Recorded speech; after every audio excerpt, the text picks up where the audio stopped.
Hello everyone. आज हम अपने इस वीडियो में बात करेंगे एडम स्मिथ की। तो चलिए शुरू करते हैं। एडम स्मिथ, जिनको फादर ऑफ इकोनॉमिक्स भी कहा जाता है या फिर हम कह सकते हैं founder of modern economics. Economics के फील्ड में एडम स्मिथ का बहुत ज़्यादा कंट्रीब्यूशन रहा है, बहुत ज़्यादा योगदान रहा है। ठीक है, तो बात करते हैं इनके। तो इन्होंने एडवोकेट किया था लेजर फेयर पॉलिसीज को। इट मीन्स लेजर फेयर का मतलब होता है कि मार्केट जहाँ पे गवर्नमेंट की कंट्रोलिंग लिमिटेड है।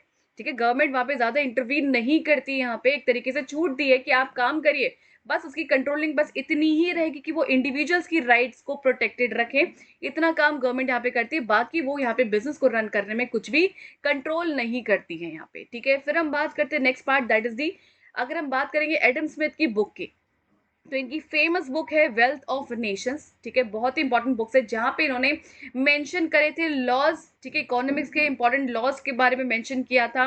कुछ टर्म्स भी इन्होंने मेंशन किए थे, जैसे कि इन्होंने कॉन्सेप्ट लेके आए थे, इकोनॉमिक मैन का कॉन्सेप्ट लेके आए थे, इनविजिबल हैंड का कॉन्सेप्ट यहाँ पे ये लेकर आए थे। ठीक है, तो कुछ बात कर लेते regarding the laws given by Adam Smith. तो 3 लॉज होते, there are 3 laws of economics जो कि एडम स्मिथ द्वारा दिए गए हैं।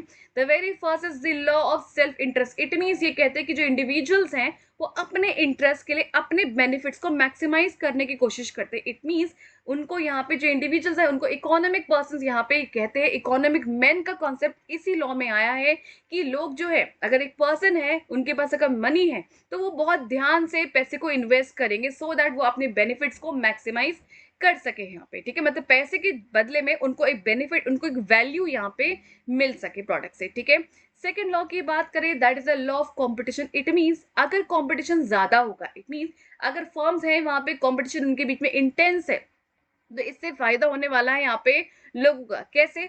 लोगों को बेटर क्वालिटी प्रोडक्ट्स मिलेगा यहाँ पे, बट एट लेस प्राइसेस। ठीक है, तो कम प्राइस में लोगों को बेटर प्रोडक्ट्स यहाँ पे मिल पाएगा, बेटर क्वालिटी यहाँ पे मिल पाएगी कंपनीज के द्वारा। ये किसके कारण होता है? कंपटीशन अगर है तो ऐसा पॉसिबल है। ठीक है, फिर हम बात करते हैं regarding the law of demand and supply. So law of demand and supply क्या है?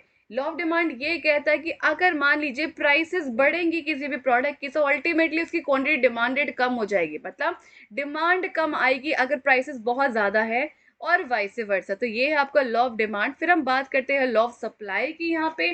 तो यहाँ पे ये कहा जाता है कि जब प्राइसेस बढ़ती है तो कंपनीज कोशिश करती हैं कि वो मैक्सिमम प्रोड्यूस यहाँ पे कर पाए।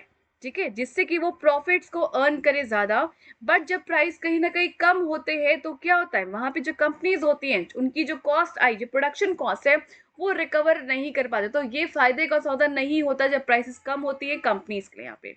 तो ये था आपका law of demand and supply यहाँ पे। ठीक है, तो ये थे आपके 3 laws given by Adam Smith. ठीक है, फिर हम बात करते हैं रिगार्डिंग कॉन्सेप्ट ऑफ जीडीपी।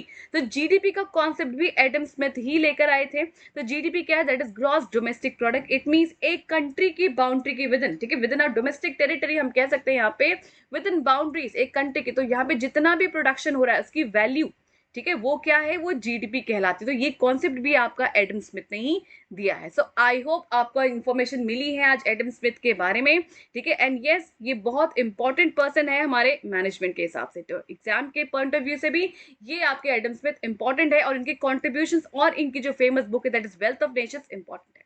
चलिए, अगर आपको ये वीडियो अच्छा लगा तो जरूर लाइक करिए और हमारे चैनल को जरूर सब्सक्राइब करते रहिए। ठीक है, thank you so much, bye bye.